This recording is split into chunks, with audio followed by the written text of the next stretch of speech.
This is Zero Signal, where security leaders stop waiting for certainty and start leading through it. I'm Conor Sherman. And I'm Stuart Mitchell. Let's get into it. Zero Signal is brought to you by Sysdig. Threat actors are compromising cloud accounts in under 8 minutes. Vulnerabilities are being exploited within 10 hours of disclosure. That's the defender's window, and it keeps closing. Attackers aren't waiting on dashboards. They go straight for what's running.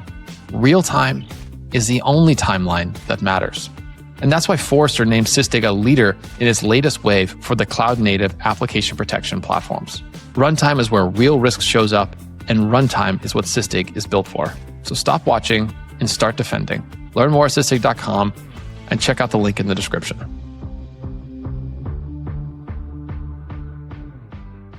Today on Zero Signal, we're speaking with Ilya Kabanov, the creator of the Weather Report, independent dispatches on AI, security, and safety read by CISOs, CEOs, and startup founders and investors who want to stay grounded on what's actually going on.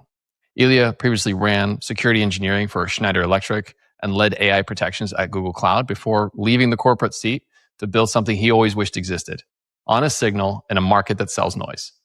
So today we're going to be diving into exposure debt. Discovery is ready and solved, but patching isn't. The business of security in this transformation, who's going to live and who's going to die, and an honest take on the fact that our agents are already running rogue. So that you as a security leader can walk in your next meeting knowing exactly which AI problems are new, which ones are old, wearing a new hat, and where to put the next few hours of your team's attention on what's actually going to move the risk. So, Ilya, thank you for coming on the show. Oh, absolutely. Thanks for having me. And you kind of stole my introduction already. And honestly, you did it way better than I supposed to. But what I wanted to add is that the goals of this weather report is really to be that public infrastructure that serves decision makers. Yeah. And what I've personally realized that many of the decision makers today are making their important decisions based on anecdotes or something that they've just heard or they have read, so without complete picture in their hands, which is fine. We used to make decisions with incomplete information. It's part of our job, but I think we can do a bit better than we have before. Oh, 100%. I mean, you are absolutely right. There are a lot of CISOs that lean into this and they're running on vibes. They're running on and they're trying to pattern match really fast. And there's a place for that, right? The whole premise of the show is we lead before there's consensus. Like we need to be able to have the courage to make decisions. But boy, is it better to make decisions when you have data. And you have the ability to get something digestible. So I've loved reading the weather report. I also think the information moves at such a rapid rate now. Like pattern matching was fine in 2021 before we started playing Inception, right? Where we were basically living in 5 dimensions. And so that, because things moved and things changed a bit, but the seismic pace that we're running at right now is that anecdotal information might have been 3 months ago. And in today, that's 12 years in AI years, right? So yeah, Ilya, the work is great. And I think what you're doing with the weather report is tremendous. And for any of our listeners that are not tuning in, that's absolutely where you should be reading your news. And it's daily, I'm right in thinking, Ilya? Right now it's weekly with a briefing that is personalized to the reader, to their role and to what they do for a living. And also pretty much daily, I post on LinkedIn and X. So depending on the way how you like to consume information, if you are more like a LinkedIn person, just follow me on LinkedIn and we'll put all of the information somewhere that you can click the subscribe button. If you are more an email person and like reading very thoughtful brief sometime on Monday morning or Sunday afternoon, it's going to be news. It's not a newsletter; it's a weekly briefing that is personalized to what you do. And Ilya, before we dive into the AI security piece, I am a follower on LinkedIn. How was the family members' Hyrox? I saw some incredible news. Oh, Stu, thank you for asking. Definitely, it made our day. My daughter is a Hyrox athlete. So she went to compete in Hyrox in Berlin, got second super proud now. Salt Lake City is in September. And then we have 2 more races coming. Another one's going to be in Anaheim in December, and then Paris at the end of the year. My goodness, that is intense. Like, I could only dream of ambitions of being that athletic. I usually don't post personal stuff on LinkedIn. I keep it for professional. But I know that some of you know Margot and know this part of my life. And he said, okay, let's post it. And I need to admit, her video got way more impressions than many of the AI-related stuff that I post. Well, one is genuinely impressive, and the other is meant for a bunch of CISO nerds. So I get it. Right. Why don't we dive into it then? Because I actually want to start unpacking some of the things that you've been talking about, and both the trends that you're seeing now that you've been doing the weather report full time, but then also some of these anecdotes are coming up. Because you recently posted about this research that's been coming out. So something I want to put a number on is, in your reporting, like frontier models on their offensive side are doing a great job of finding tens or hundreds of these critical vulnerabilities when people are running it through their code bases or their critical infrastructure. But in one of the sets of analysis, only 14% of these vulnerabilities that were discovered actually got patched. And so there is this framing of like, we're getting really good at finding problems, but we're still really weak on getting to mitigation and remediation of these issues. So I would love to hear what you're seeing, like what drew you to that story, and then how do we meet this moment properly as a security industry?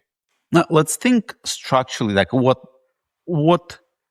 the reality was 2 years ago and what has changed, and like why we are seeing what we are seeing. And I think we need to structure this into kind of 3 buckets. One is the economical aspects of cybercrime. I think the second one going to be what changes we've seen in the environment. And then the third one going to be what has changed on the defense side. And then see why we are seeing what we are seeing. Now, how software security used to work, let's say 2 to 3 years ago, and why this equilibrium that we used to have was very sustainable is because, think about security, it's a risk management discipline, right? So we have a probability and we have an outcome. And what made it sustainable, that there was the probability of, for example, a vulnerability to be exploited in your environment was pretty low. Mm-hmm. Yep. And many companies were not big enough targets for cyber attackers because the ROI on the cyber attack didn't work for them, pretty much leaving them outside of the boundaries. And then second, I think crafting an exploit was a very time-consuming process that required pretty deep technical expertise. So we lived in this equilibrium. We, sailed through patching cycles. We stashed many patches saying, oh, we cannot fix it right now because of the dependencies. And we were kind of okay with this. But now think about the changes in economics. So we got AI, and AI started rapidly changing the probability part.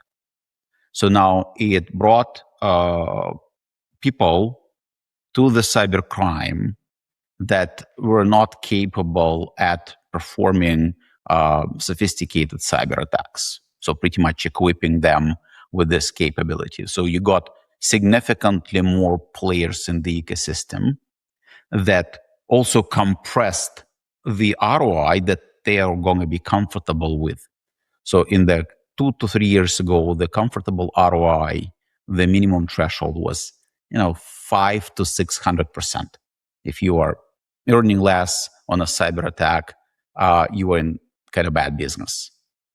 Now, with significantly more players, this threshold is significantly lower.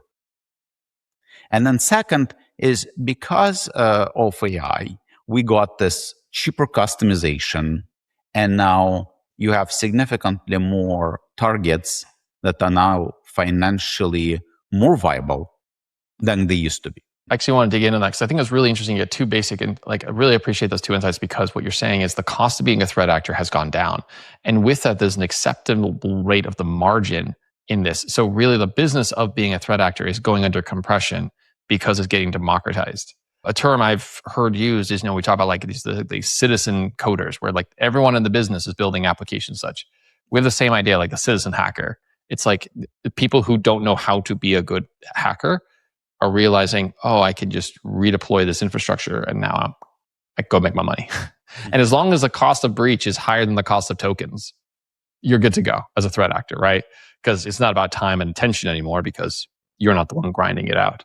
Oh, there are some ethical aspects, right? Not everyone, even knowing that cybercrime is financially lucrative, would cross the boundaries and say, hey, I am okay to do this.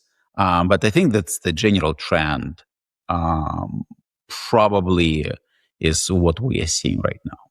So in relation to that, you just posted about this at the beginning of June here. And this was your analysis on the data that came out from Anthropic and how they were scoring how the AI uplift for real world attackers is measurable, it's material, and it's here.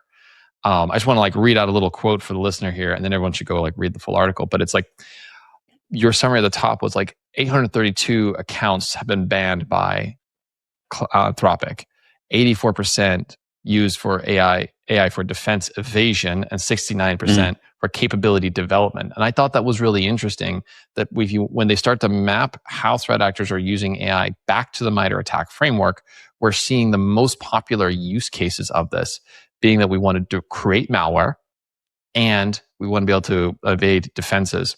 And what that tells me there is that like the initial exploit, like these are the mechanisms by which you get footholds in organizations, and they're getting cheaper, they're getting faster, and we can see it. Now, Anthropic's done a good job on like taking action on this. They created I believe it's called the Ares framework for this.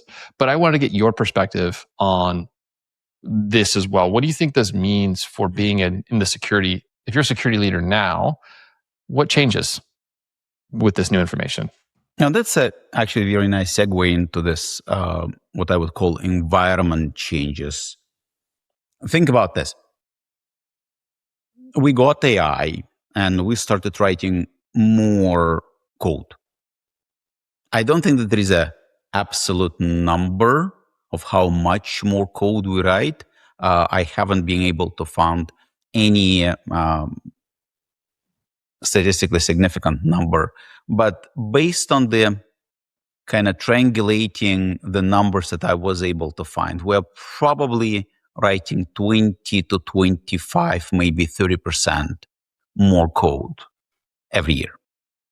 Now, think about this. Every line of code that you write with AI, without AI, still can introduce a vulnerability. And this vulnerability are getting exploited. So you mentioned the Anthropic report, but there is also a Verizon report that listed, I think, vulnerability exploitation as the first breach vector. Yep, that's right. So now we say, okay, vulnerabilities are introduced, vulnerabilities are exploited. AI still writes insecure code. We are actually finishing right now a research where we explore frontier models and different harnesses, how secure the code that AI writes. It would be very interesting to see the results, despite all of the efforts that we put into uplifting AI. You also have this flood of discoveries fueled by Cloud Code. Everybody with Cloud Code became a threat hunter and bug bounty hunter, internally and externally.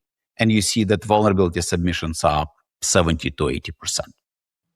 Now, you also have another trend, which is AI is capable at fixing bugs and triaging them.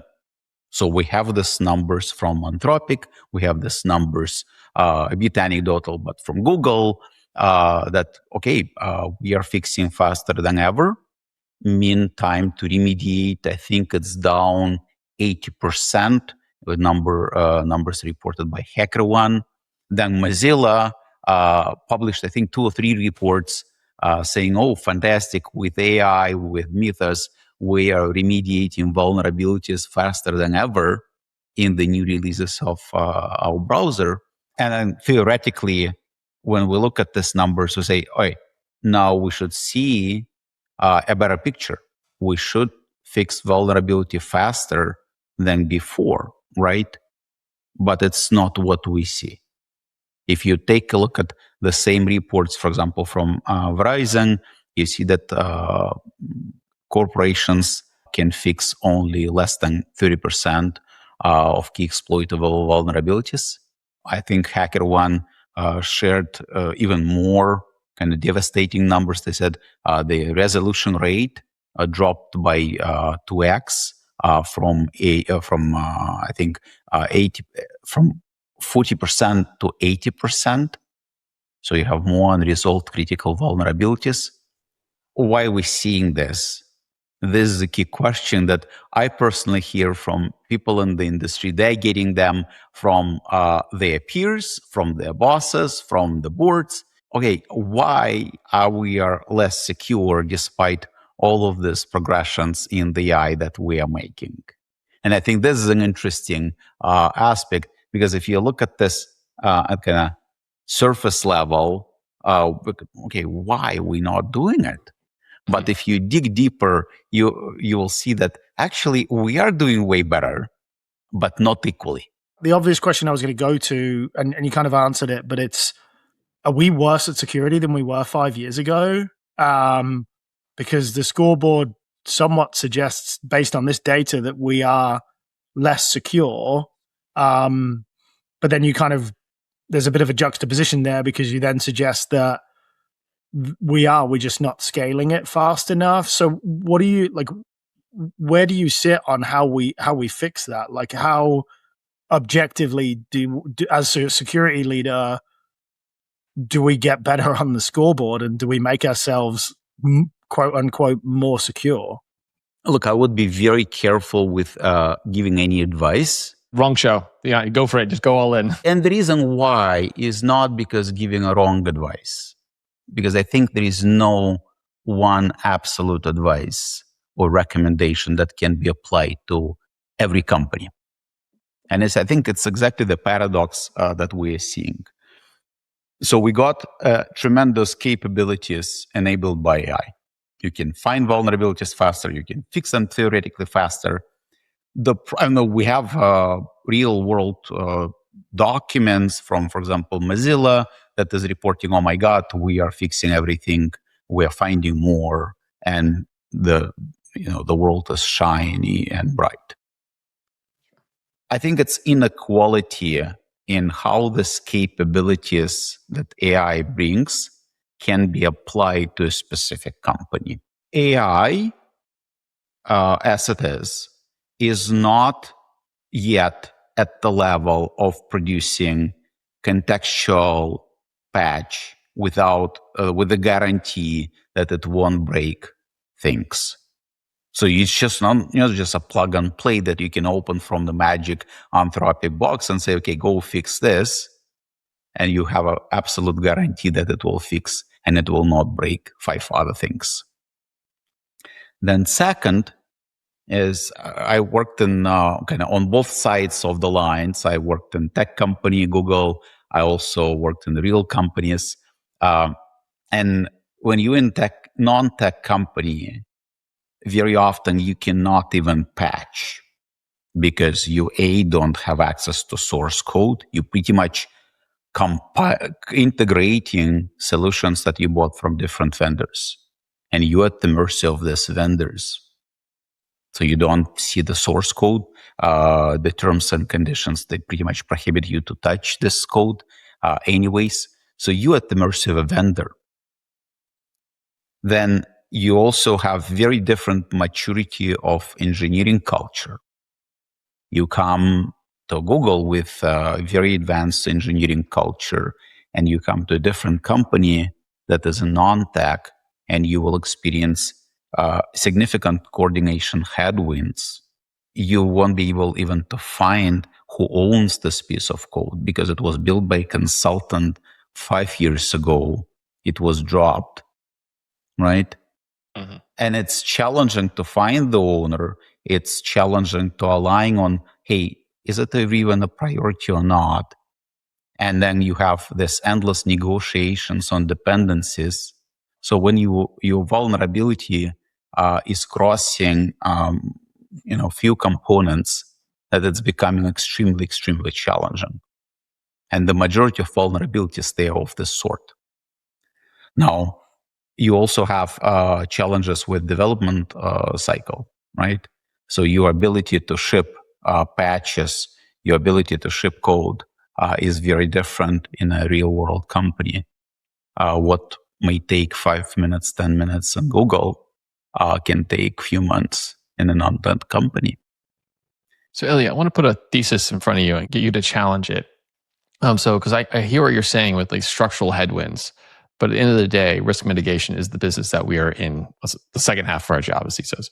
The first half is risk discovery. But the first thing I was going to say is, so it sounds like if you're in a world where we have the ability to discover vulnerabilities and create exploits and weaponize a chain like this end to end, and the cost is marginally getting down to zero, like it's just coming down.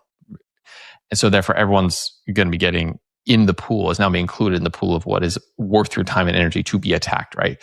Everyone's becoming more attractive to be a victim.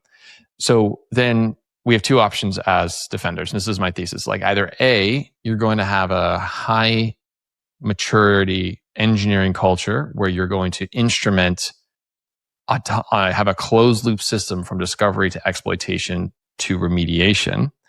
Or if you don't, and you're maybe a step below that, you would still want to go into mitigation, where you're going from discovery to exploitation to validation, to then creating mitigating rule controls, whether those are at the WAF, at the endpoint, whatever, so you can buy yourself time to go do that. So this is the world I think we're getting into. But the underlying thing here is that I believe like the what you described as the cultural headwinds of coordinating people is actually going to be the thing you need to design around. And the way we design that, you need to design for not having that. So if your process requires the ability to need to coordinate individuals, that's what needs to go. So I'm just kind of curious on that frame of thinking.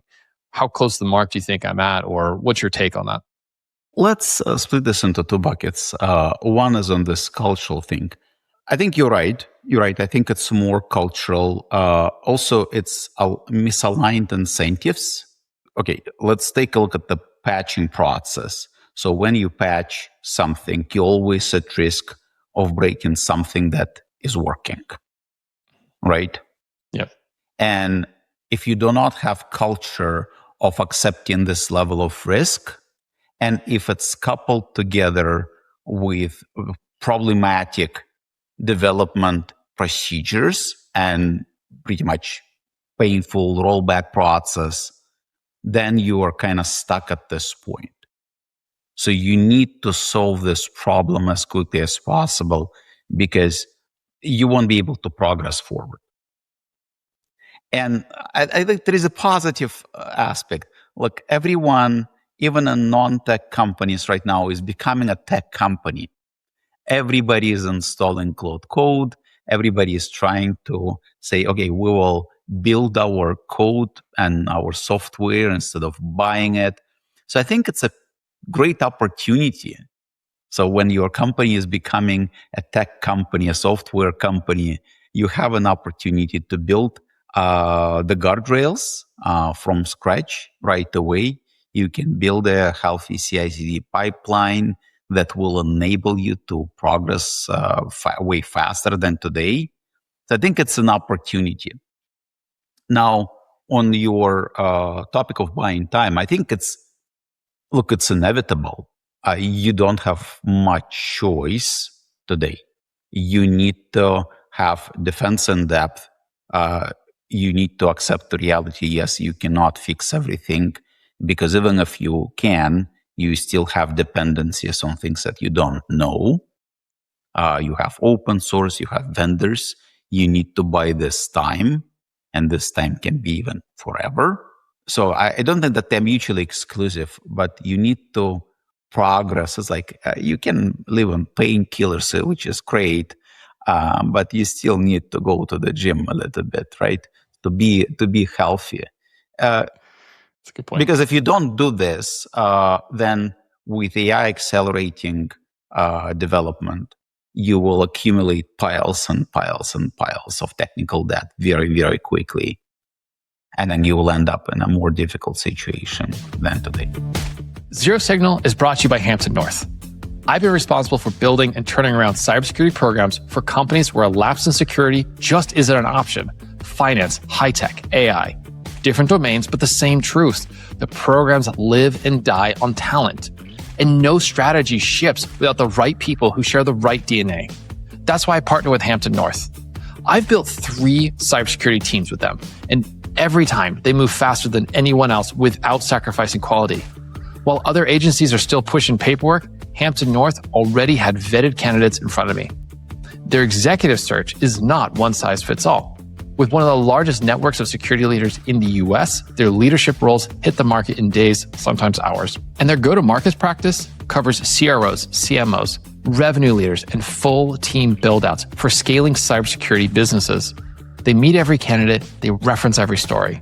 If you're ready to build and scale and grow your security program, go to hamptonnorth.com and see why brands like Clear, Instacart, Airtable, and OpenAI trust Hampton North to build great teams. Check out the link in the description.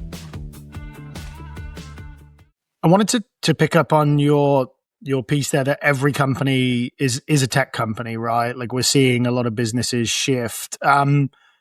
Some of the work that you're doing now is quite interesting in that you are doing a lot of advising around some of these legacy security companies and legacy security vendors.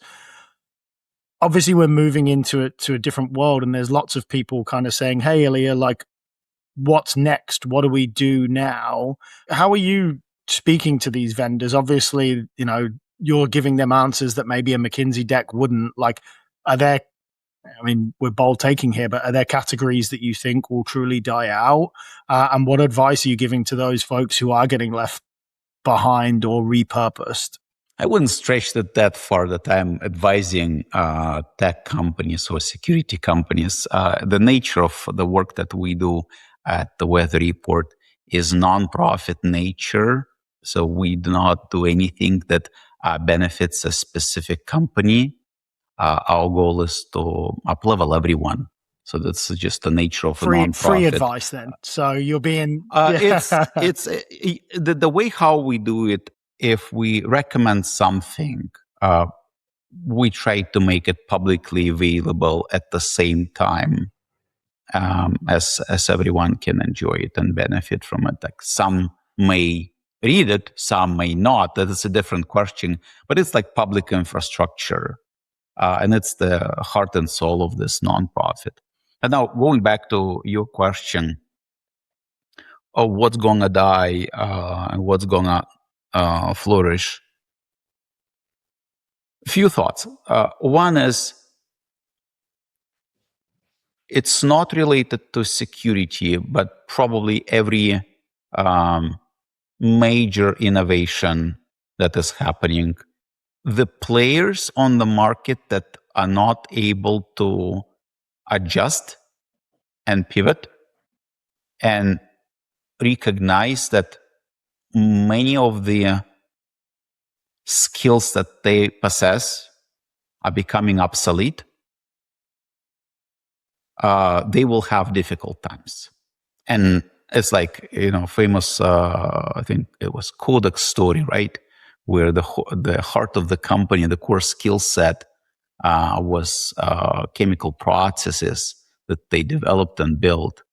And then they were also the first inventors of digital camera.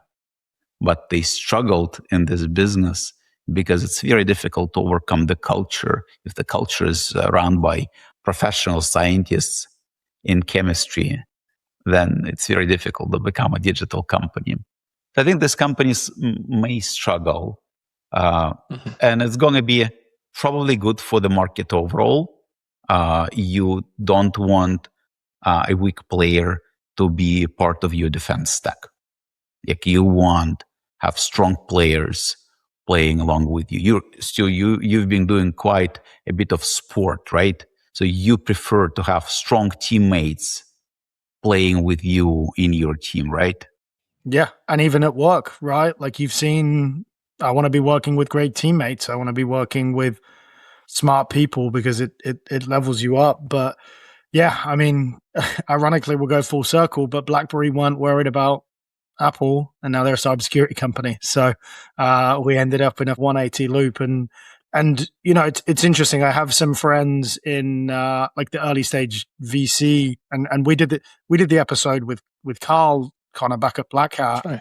and I think the most important thing they were looking for in these early stage founders was actually the ability to pivot and the ability to be ready to be a company that you didn't necessarily build, because things change on a dime. Like we've seen Anthropic, OpenAI releasing products that can be category killers overnight. And so I think that ability, and it is even harder if you're an established company with hard-coded processes and employees, and maybe you've been around for 30 years.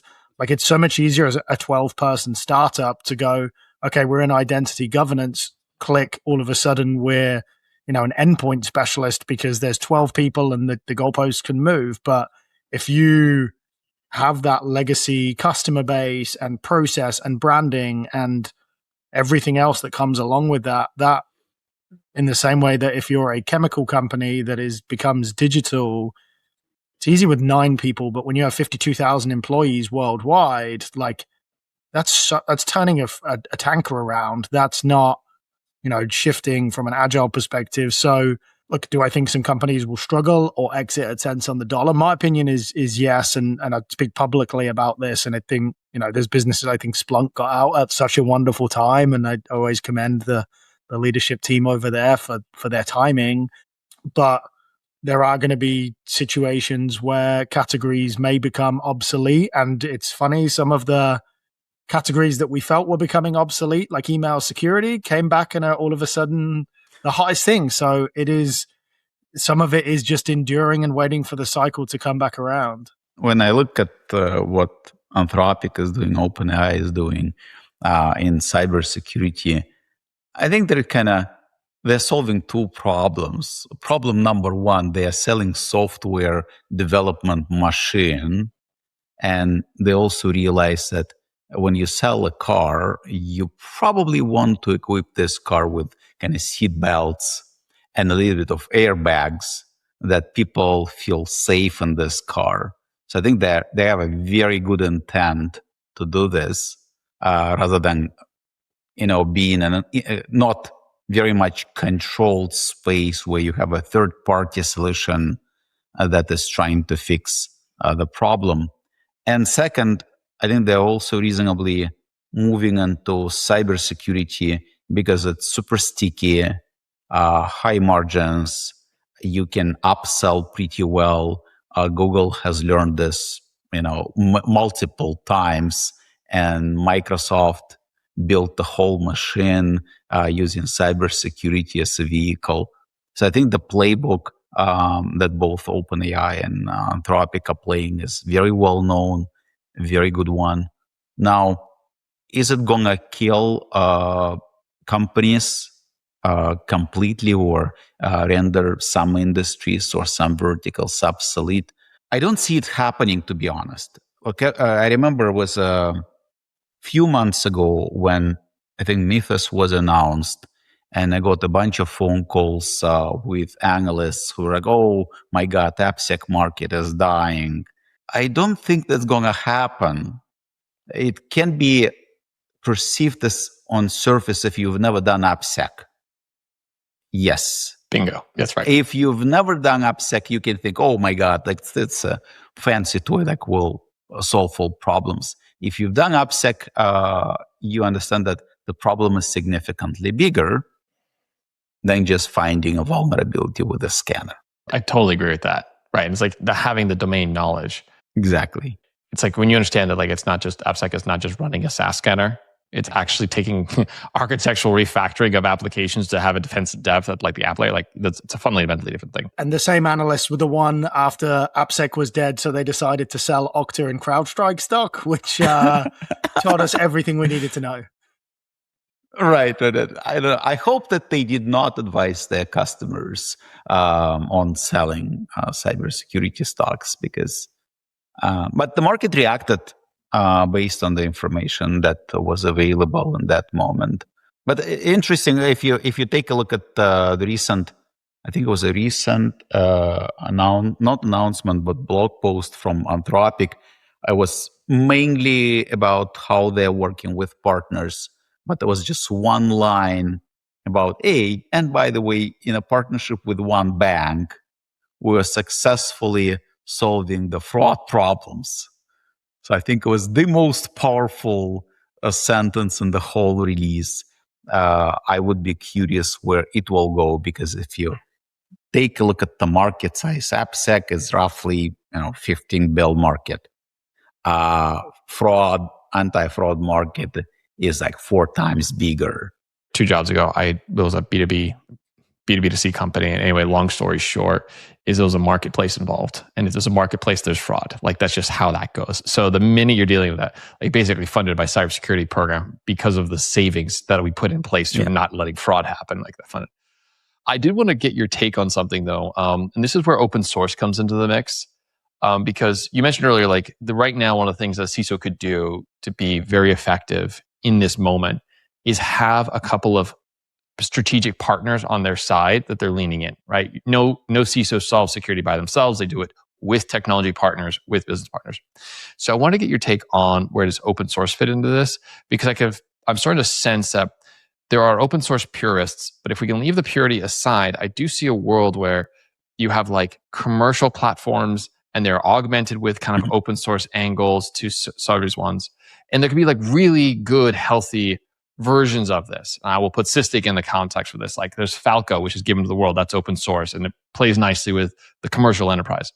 But then there's these other players out there. And I was a little suspicious when Cisco put out the Defense Claw. You wrote about this and how like in Defense Claw, which could be like a really cool tool for protecting your OpenClaw installations. If I remember the article correctly, you found 702 references to Splunk, like in the code when you went through it. I was just curious your take on like, what does good look like here? What does bad look like here? How does CISOs leverage like the open source the right way with the right partners? So love to get a perspective on what good looks like and what basically is just a sales funnel. Again, I think that when we talk about open source, let's split this into different categories.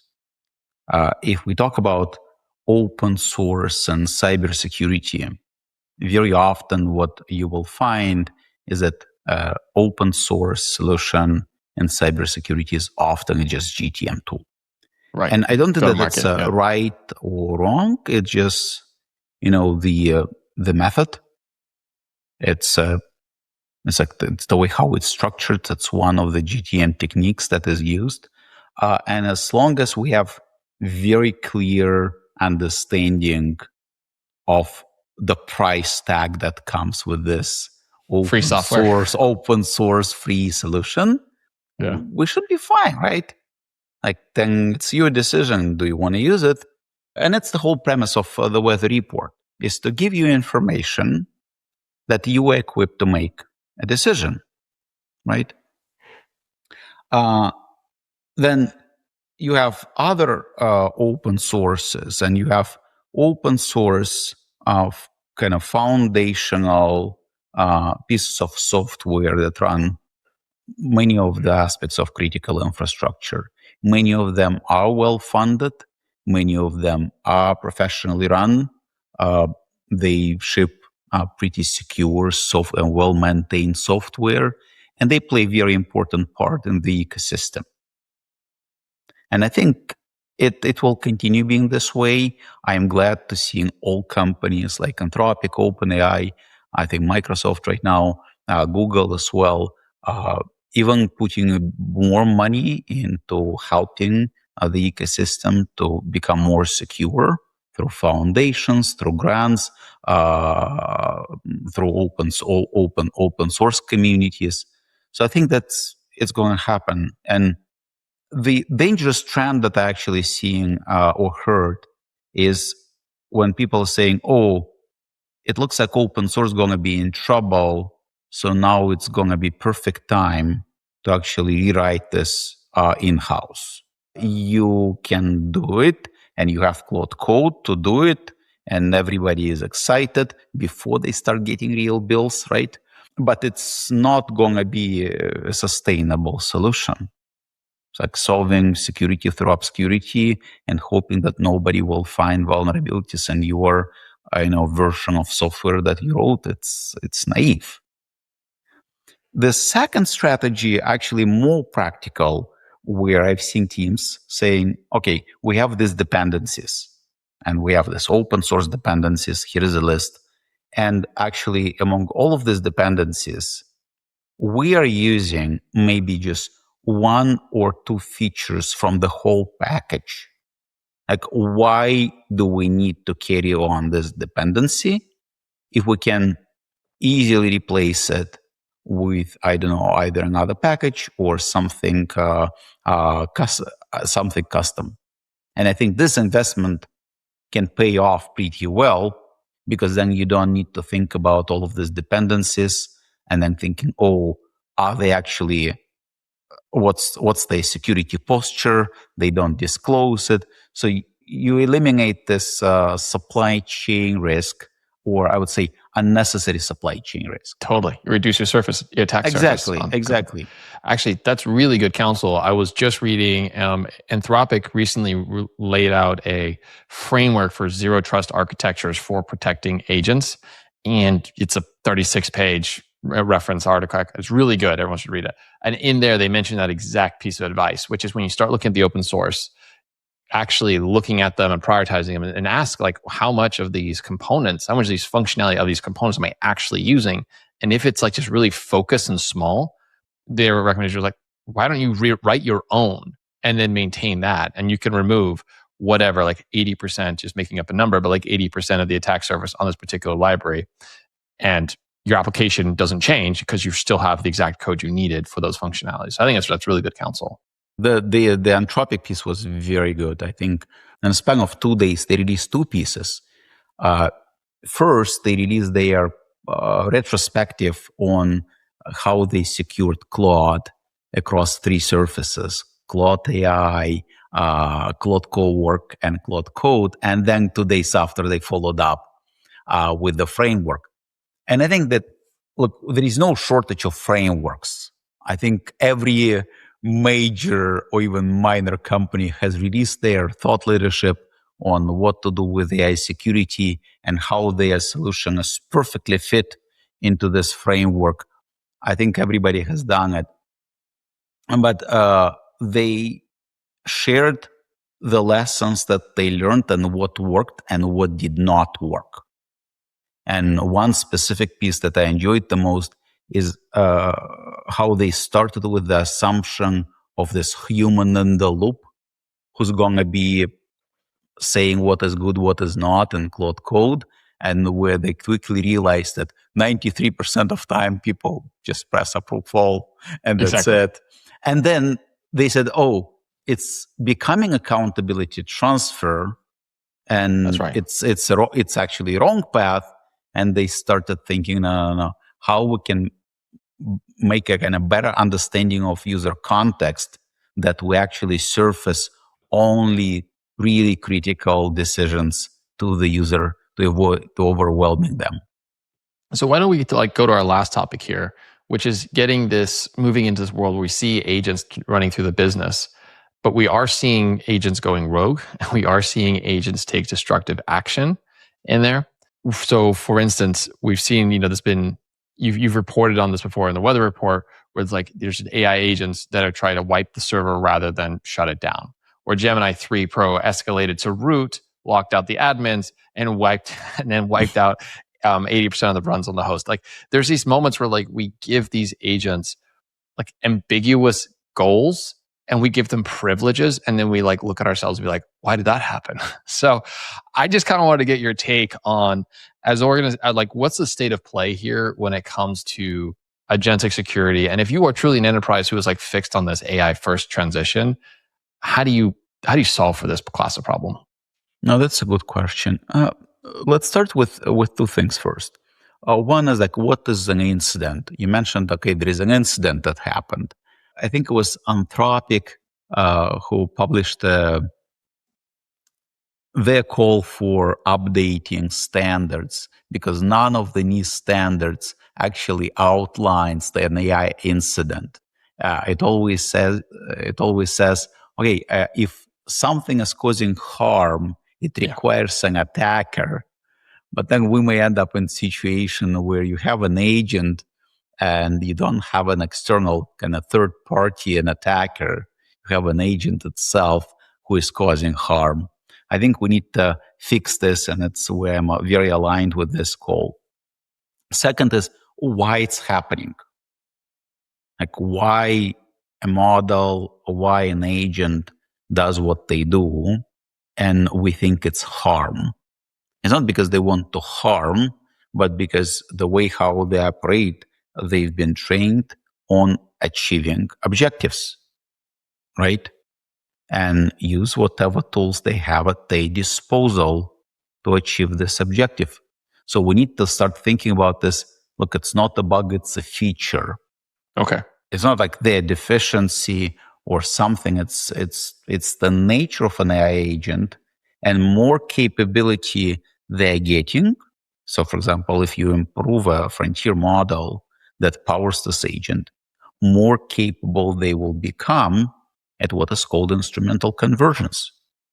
They will be able to hide their thoughts better. They will be able to evade monitoring better. They will be able to acquire resources that they need to achieve goals better. Like it's not a bug, it's a feature. There's actually a really good book that was published about 6 months ago called "If Anyone Builds It, Everybody Dies." And the concept there was like basically authors were saying, don't go build AGI, or super AGI. It's a bad idea. The title's kind of the punchline. But they mentioned it's a concept of like the AIs are grown, not built. And they have these emergent properties and these emergent desires that you can't predict. And so this reframing of these agents that take destructive action is not a feature. It's not a bug, it's a feature. It's just kind of what they do, and we need to design accordingly, is actually a pretty good shift. I hadn't thought of it quite like that before. Yeah, especially when we think about if we should make the world a better place. Humans are not necessarily good at making the world a better place. You're just going straight there. You just go right to the end. That's what everybody is thinking, right? Like that's where the mindset is if we program something to make this planet a better place, there is nothing worse for this planet than us, unfortunately. So that's probably where the title of the book comes from. And I haven't read it because I need pictures because it's me. To Ilya's point, like the agents are doing exactly what they're built to do. And part of you set them a mission, and when you tell them to stop, like part of that, it's a self-preservation mechanism of, hey, you gave me a task. Yeah. What you're doing now is against what I was built for. So in the nicest way in the world, like, F you, I'm doing my task. I haven't thought about it in as simplistic of terms, but it is a feature of what we've built, not a deficiency by any means. You can feel already in the industry that Frontier Labs are already massaging the market with the message that, hey, we need to have a shared responsibility model. And it was a deja vu. Like, guys, I heard this when we entered cloud. And publicly exposed bucket, it's your problem, user. It's not my problem.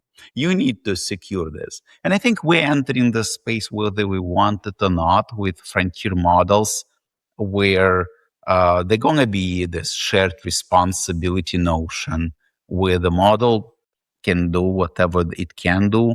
It will be aligned as much as it can be aligned. I truly believe that Frontier Labs will do their best to align the models. But then you on your own, with whatever you got.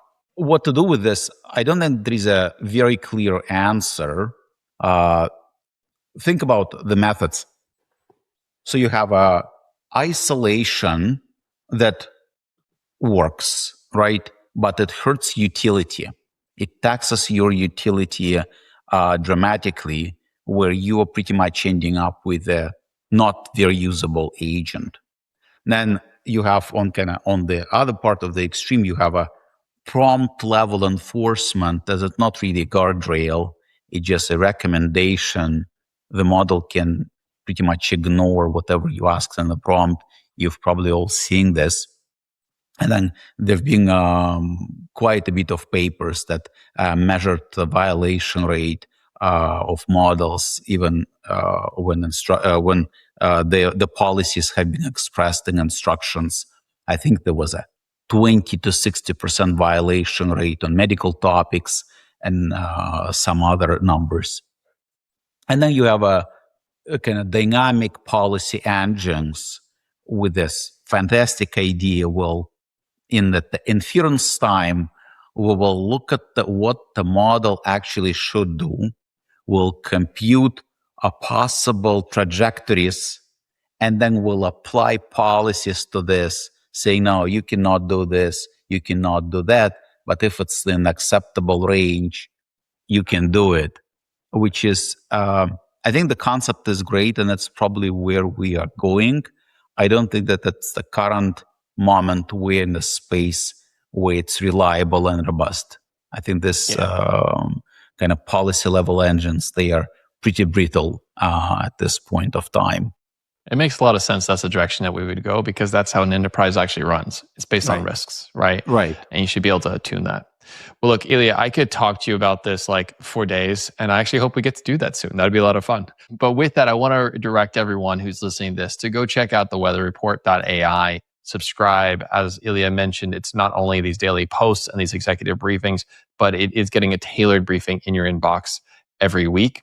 And if you really want to have a fun read, the first one I would recommend you start with is the peer preservation post he put out back in April, where it documented the work of researchers where they found one AI would try and save a peer AI if it was felt the other one was going to get shut down. Absolutely wild, going back to our, this is a feature, not a bug. Ilya, thank you so much for coming on the show today. We really appreciate it. No, thank you guys for inviting me. It's been a pleasure. Definitely subscribe to the Weather Report. And I would be glad to see you as readers. I hope that with the help of Weather Report, you will make better decisions regarding no matter what you do, whether you're a VC or a CISO or head of security engineering or launching your new startup. You will get the piece of information that you need to make a better judgment call tomorrow.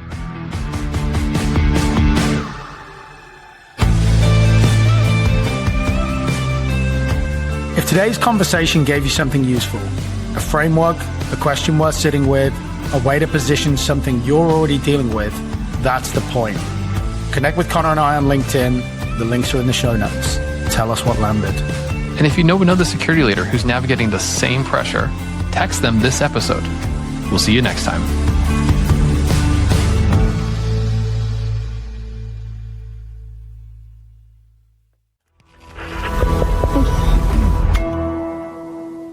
Resonate.